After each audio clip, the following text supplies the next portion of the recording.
महाभारत भारतीय इतिहास का एक महाकाव्य ऐसे वीर योद्धाओं की गाथा है जिनकी शक्ति, साहस और युद्ध कौशल अद्वितीय है। इस महान ग्रंथ में महाभारत के सबसे शक्तिशाली योद्धा हैं, जिनकी असाधारण शक्तियों से पूरी दुनिया को हिला देने की क्षमता थी। इन योद्धाओं में से हर एक ने अपने युद्ध कौशल, रणनीति और धैर्य से इतिहास के पन्नों में अपनी जगह बनाई है। आज हम होलिस्टिक चैट्स के इस नए वीडियो में आपको महाभारत के 16 सबसे महान योद्धाओं से परिचित कराएंगे। यह योद्धा अपनी वीरता, शक्ति और युद्ध कौशल के लिए प्रसिद्ध थे और उनमें से कुछ तो देवताओं को भी परास्त करने की क्षमता रखते थे। नंबर 16, शल्य। शल्य माद्री यानी नकुल और सहदेव की मां के भाई और मद्र राज्य के शासक थे। गदा चलाने में कुशल और एक दुर्जय योद्धा, उन्हें दुर्योधन ने कौरवों की ओर से युद्ध लड़ने के लिए धोखा दिया था। उन्हें दुर्योधन द्वारा कर्ण के सारथी के रूप में सेवा करने के लिए प्रोत्साहित किया गया था। शल्य एक अविश्वसनीय रूप से शांत और विचारशील योद्धा थे। उनकी संयमशीलता और युद्ध में कौशल ने उन्हें उनके पतले शरीर के बावजूद एक महान योद्धा बना दिया। नंबर 15, मगध सम्राट जरासंध। महाभारत काल के सबसे शक्तिशाली राज्य मगध का सम्राट था जरासंध। वह बृहद्रथ नाम के राजा का पुत्र था। उसके पास सबसे विशाल सेना थी। वह अत्यंत ही क्रूर और अत्याचारी था। हरिवंश पुराण के अनुसार उसने काशी, कौशल, चेदी, मालवा, विदेह, अंग, वंग, कलिंग, पांड्य, सौबिर, मद्र, कश्मीर और गांधार के राजाओं को परास्त कर सभी को अपने अधीन बना लिया था। नंबर 14, कृपाचार्य। कृपाचार्य महर्षि गौतम शरदवान के पुत्र। शरदवान की तपस्या भंग करने के लिए इंद्र ने जानपदी नामक एक देवकन्या भेजी थी, जिसके गर्भ से 2 यमज भाई बहन हुए। पिता माता दोनों ने इन्हें जंगल में छोड़ दिया, जहां महाराज शांतनु ने इनको देखा। इन पर कृपा करके दोनों को पाला पोसा, जिससे इनके नाम कृप तथा कृपी पड़ गए। इनकी बहन कृपी का विवाह द्रोणाचार्य से हुआ और उनके पुत्र अश्वत्थामा हुए। अपने पिता के ही सदृश कृपाचार्य भी परम धनुर्धर हुए। कुरुक्षेत्र के युद्ध में ये कौरवों के साथ थे और उनके नष्ट हो जाने पर पांडवों के पास आ गए। बाद में इन्होंने परीक्षित को अस्त्र विद्या सिखाई। भागवत के अनुसार सावर्णी मनु के समय कृपाचार्य की गणना सप्तर्षियों में होती है। नंबर 13, दुर्योधन। दुर्योधन की बचपन से ही गदा युद्ध में रुचि थी। इसके लिए उन्होंने गदा युद्ध की शुरुआती शिक्षा गुरु द्रोण और कृपाचार्य से सीखी। फिर बाद में दुर्योधन और भीमसेन दोनों ने भगवान बलराम से गदा युद्ध में परास्त होने पर उन्होंने भगवान बलराम से गदा युद्ध की शिक्षा प्राप्त की और वो दुर्योधन गदा युद्ध में इतने माहिर हो गए थे कि एक बार उन्होंने भगवान बलराम तक को परास्त कर दिया था, जिससे भगवान बलराम प्रसन्न होकर दुर्योधन को विश्व का सर्वश्रेष्ठ गदाधर की उपाधि भी दी और अपनी बहन सुभद्रा का विवाह दुर्योधन से कराना चाहते थे। लेकिन उस समय अर्जुन ने सुभद्रा का हरण कर उससे से विवाह कर लिया। महाभारत युद्ध में दुर्योधन ने गदा युद्ध में भीमसेन को कई बार मूर्छित या अधमरा भी किए हैं। दुर्योधन कली का अवतार और जालंधर का पुनर्जन्म था, जो एक मजबूत कठिन योद्धा होने का मुख्य कारण था। नंबर 12, अभिमन्यु। अर्जुन का पुत्र अभिमन्यु 16 साल का ही था, परंतु युद्ध कौशल में दिग्गजों को भी मात देता था। अभिमन्यु की सबसे बड़ी वीरता थी चक्रव्यूह को तोड़ना। ये एक जटिल युद्ध रचना थी, जिससे बाहर निकलना लगभग असंभव माना जाता था। उसने कई प्रसिद्ध योद्धाओं को युद्ध में पराजित किया, जिनमें दुर्योधन का पुत्र लक्ष्मण और कौरव सेना के अनेक महारथी शामिल थे। हालांकि नियति को तो कुछ और ही मंजूर था। युद्ध के दौरान अभिमन्यु अकेला पड़ गया। उसके सारथी और घोड़े मारे गए। उसका धनुष टूट गया।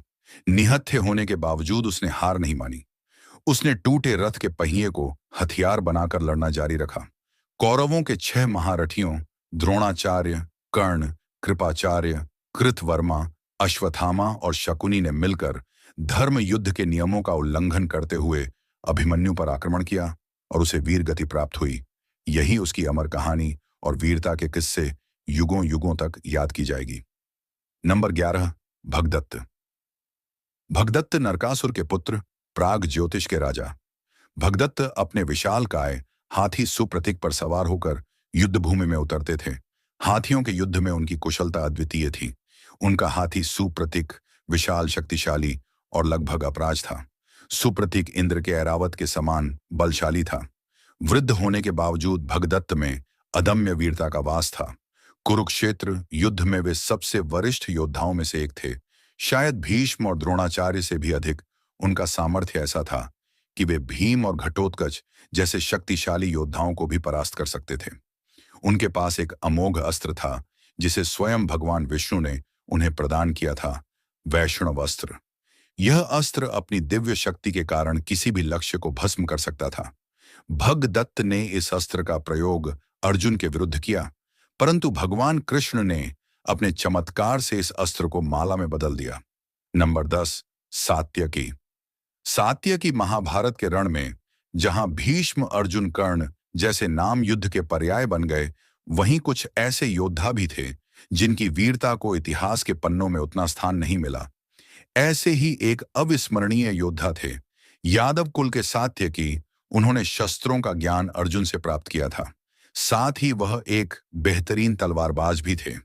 उन्होंने शकुनी को 2 बार पराजित किया, और जब द्रोणाचार्य युधिष्ठिर को मारने के लिए आगे बढ़ रहे थे, तो सात्यकी ने ही काफी लंबे समय तक गुरु द्रोण को रोके रखा था। उन्होंने अर्जुन की सहायता करते हुए जयद्रथ वध में भी महत्वपूर्ण भूमिका निभाई। सात्यकी ने पांडव सेना के सेनापति धृष्टद्युम्न की भी जान कई बार बचाई थी। युद्ध के दौरान उन्होंने भूरिश्रवा को मार गिराया, जिसके बाद उन्हें काफी आलोचना भी मिली। सात्यकी उन कुछ चुनिंदा योद्धाओं में से थे जो युद्ध के बाद जीवित बचे, और यहां तक कि अर्जुन तो सात्यकी को अपने समान योद्धा मानते थे। नंबर 9, घटोत्कच। घटोत्कच भीम और राक्षसी हिडिंबा का बेटा था।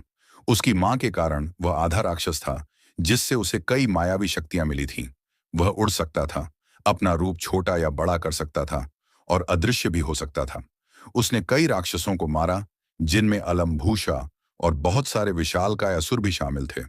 दुर्योधन ने कर्ण से घटोत्कच को मारने की गुहार लगाई, क्योंकि घटोत्कच के हमलों से पूरी कौरव सेना नाश के कगार पर पहुंच चुकी थी। कर्ण के पास भगवान इंद्र द्वारा दिया गया वासुकी शक्ति नाम का दिव्य अस्त्र था, लेकिन वह इसे सिर्फ एक बार ही इस्तेमाल कर सकता था, और कर्ण इसे अपने प्रतिद्वंदी अर्जुन के लिए बचाकर रखना चाहता था। मगर दुर्योधन को मना नहीं कर पाने के कारण कर्ण ने वासुकी शक्ति का इस्तेमाल करके घटोत्कच को मार डाला। ऐसा कहा जाता है कि जब घटोत्कच को लगा कि वह मरने वाला है, तो उसने बहुत बड़ा रूप धारण कर लिया। उसका विशाल शरीर गिरने पर कौरव सेना की एक अक्षौहिणी सैन्य दल उसके नीचे दबकर मर गई। घटोत्कच के मरने पर भगवान कृष्ण खुश थे, क्योंकि अब कर्ण के पास अर्जुन के खिलाफ इस्तेमाल करने के लिए वासुकी शक्ति नहीं बची थी। नंबर 8, भीम।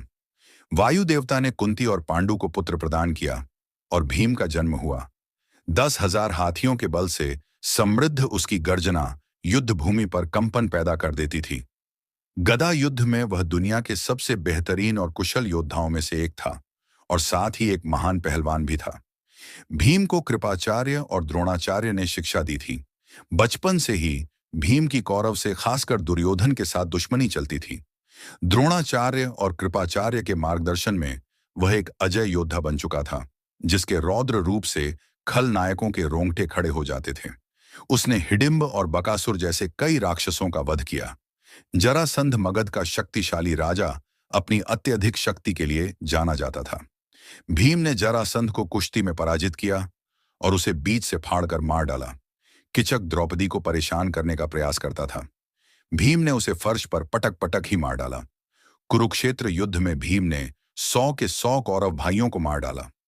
युद्ध के अंतिम दिन भीम ने दुर्योधन से युद्ध किया और अपनी गदा से उसकी दोनों जांघों पर प्रहार किया। इस प्रकार उसने द्रौपदी के चीर हरण के समय ली गई प्रतिज्ञा को पूरा किया। नंबर 7, अश्वत्थामा।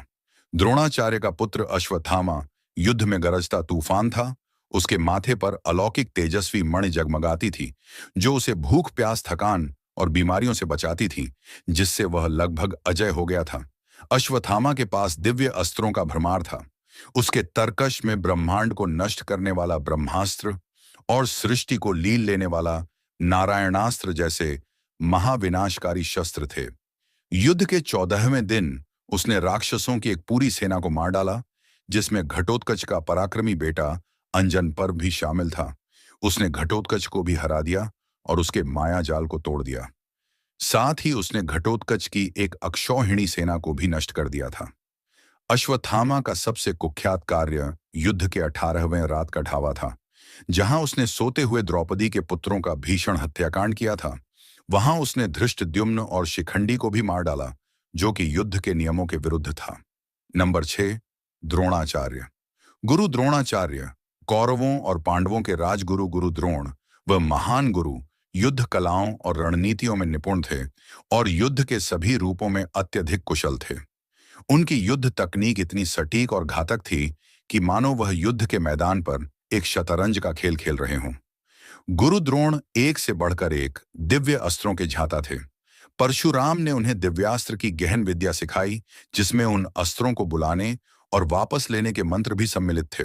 द्रोण की शस्त्रागार में ब्रह्मास्त्र, ब्रह्मशिर, नारायणास्त्र, रुद्र, अग्नि और वज्र जैसे अनेक शक्तिशाली अस्त्र थे। उनके पास ब्रह्मा की अजय खड़ग भी थी, जिसे देवताओं ने सुर के संहार के लिए निर्मित किया था।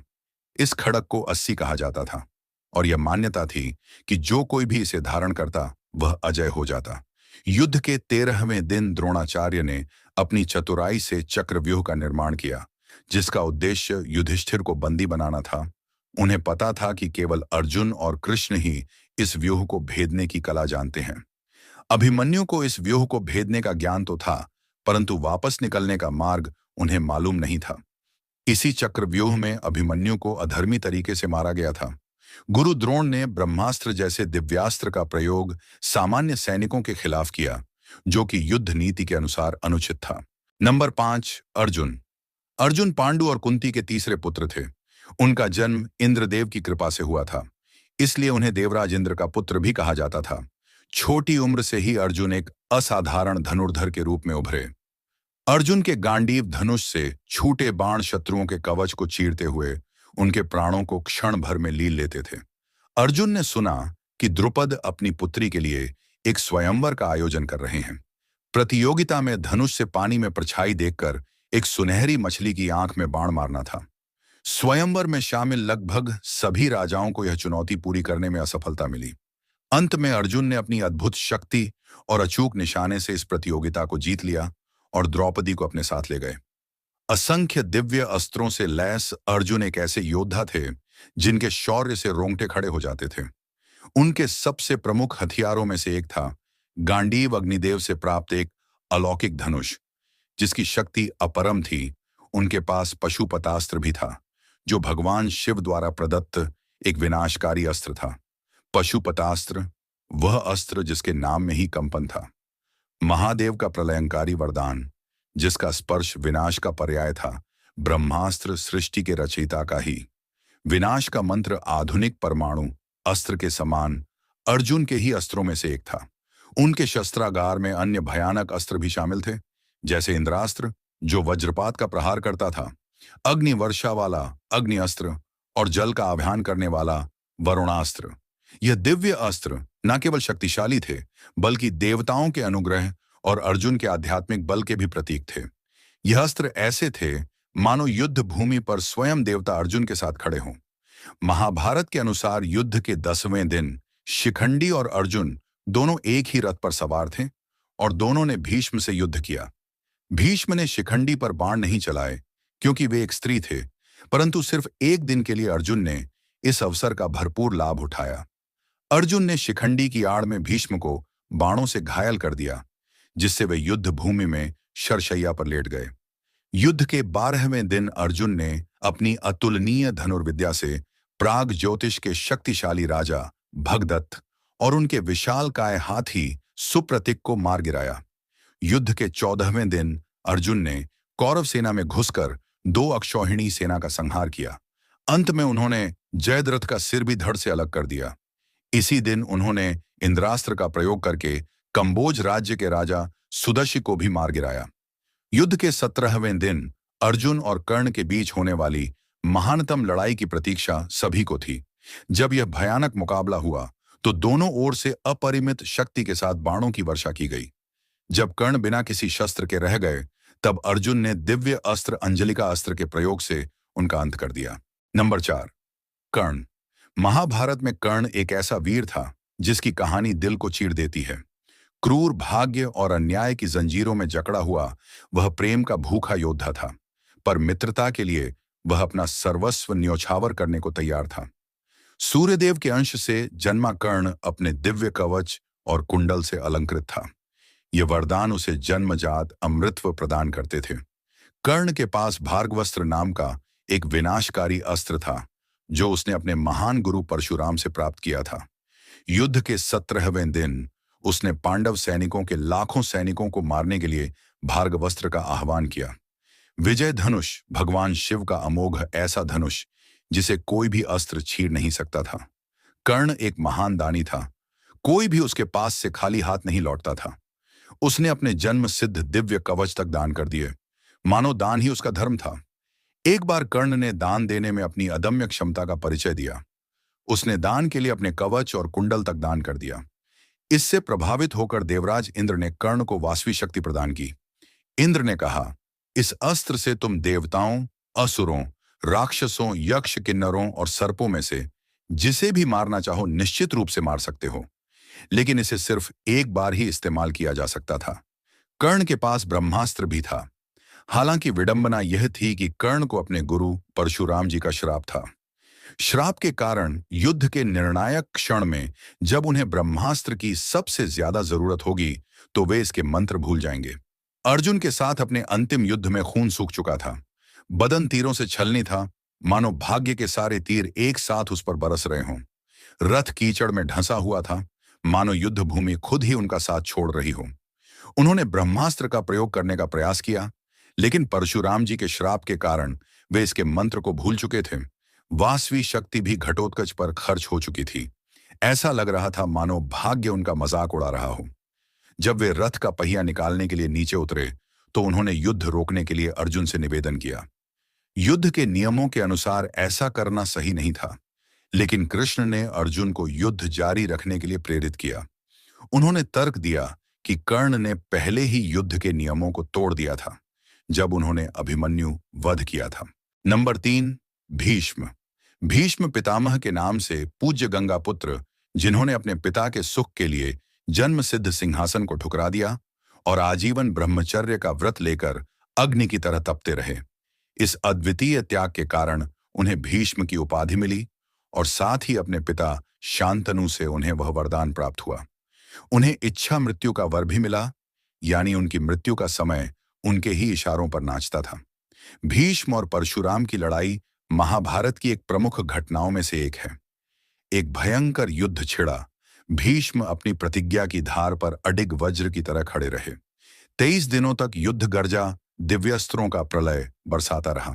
गंगा ने उन्हें रोकने की कोशिश की, लेकिन असफल रही। युद्ध के 24वें दिन भीष्म ने परशुराम के खिलाफ प्रस्वप अस्त्र का इस्तेमाल करने का प्रयास किया, लेकिन दिव्य ऋषि नारद और देवताओं ने हस्तक्षेप किया और विनाशकारी शस्त्रों के इस्तेमाल पर चिंता व्यक्त की।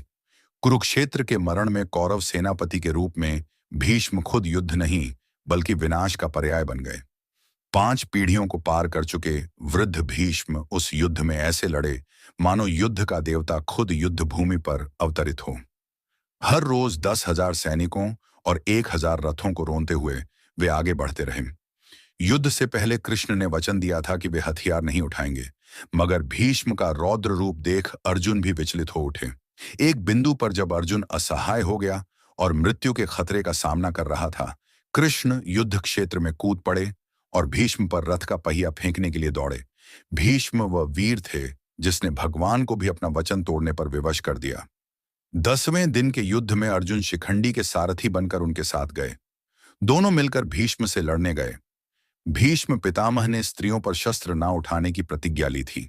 जब उन्होंने शिखंडी को देखा, तो स्त्री समझकर उन्होंने अपने हथियार रख दिए। इस मौके का फायदा उठाकर अर्जुन ने शिखंडी को अपनी ढाल बनाकर भीष्म पर बाणों की वर्षा कर दी। भीष्म पितामह लड़ाई ना कर पाए और अर्जुन के बाणों से छलनी होकर बाणों की शैया पर लेट गए। नंबर 2, बलराम। पूरे हस्तिनापुर को गंगा में बहा देने और कौरवों को भय से कांपने के लिए पर्याप्त शक्तिशाली। उन्होंने मथुरा के पहले युद्ध में जरासंध को हराया और उसे मारने के कगार पर थे, लेकिन कृष्ण ने उन्हें रोक दिया। उन्होंने भी धेनुकासुर जैसे कई राक्षसों को अपनी मुट्ठियों से मार डाला और उन्होंने अपनी नंगी मुट्ठियों से एक शक्तिशाली वानर द्विता को मार डाला। वे भीम और दुर्योधन के गुरु थे और उन्होंने अभिमन्यु और उपपांडवों को कुछ शिक्षाएं भी दी। वे ही थे जिन्होंने अभिमन्यु को रौद्र धनुष दिया था। उन्होंने पासा हॉल में रुक्मी का वध किया जब रुक्मी ने उन्हें जुए में धोखा दिया। बलराम महाभारत में शारीरिक रूप से सबसे मजबूत पुरुषों में से एक थे। वे मौसल पर्व में गृह युद्ध से बच गए, जहां सत्य की कृतवर्मा, प्रद्युम्न, सांब, अनिरुद्ध जैसे युद्ध के अनुभवी योद्धा आसानी से मर गए। उन्होंने स्वयं ध्यान के माध्यम से अपना शरीर त्याग दिया। नंबर 1, वासुदेव श्री कृष्ण। कृष्ण वासुदेव और देवकी की 8वीं संतान थे। देवकी कंस की बहन थी। कंस एक अत्याचारी राजा था। आकाशवाणी सुनी थी कि देवकी के 8वें पुत्र द्वारा वह मारा जाएगा। इससे बचने के लिए कंस ने देवकी और वसुदेव को मथुरा के कारागार में डाल दिया। मथुरा के कारागार में ही भादो मास के कृष्ण पक्ष की अष्टमी को उनका जन्म हुआ। कंस के डर से वसुदेव ने नवजात बालक को रात में ही यमुना पार गोकुल में यशोदा के यहां पहुंचा दिया। गोकुल में उनका लालन पालन हुआ था। यशोदा और नंद उनके पालक माता पिता थे। बाल्यावस्था में ही उन्होंने बड़े बड़े कार्य किए जो किसी सामान्य मनुष्य के लिए संभव नहीं थे। अपने जन्म के कुछ समय बाद ही कंस द्वारा भेजी गई राक्षसी पूतना का वध किया। उसके बाद शकटासुर, तृणावर्त आदि राक्षस का वध किया। बाद में गोकुल छोड़कर नंदगांव आ गए। वहां पर भी उन्होंने कई लीलाएं की, जिसमें गोचारण लीला, गोवर्धन लीला, रास लीला आदि मुख्य हैं। इसके बाद मथुरा में मामा कंस का वध किया। श्री कृष्ण में यह क्षमता थी कि वे एक ही बाण से सभी को मार सकते थे, लेकिन वो ऐसा करते नहीं, क्योंकि भगवान धर्म की रक्षा करते हैं। अगर वो ऐसा करते तो कई प्रकार के वरदान और श्राप अधूरे रह जाते, जिनसे धर्म का लोप हो सकता था। दोस्तों, हमारे आज के वीडियो में बस इतना ही आशा करते हैं। हमारे द्वारा दी गई जानकारी आपको अच्छी लगी हो। अगर आपको हमारी ये वीडियो अच्छी लगी हो तो हमारे इस YouTube चैनल को सब्सक्राइब करें और वीडियो को एक लाइक अवश्य करें। हम मिलते हैं आपसे फिर किसी नई धार्मिक वीडियो में। तब तक के लिए जय श्री राम, जय हनुमान।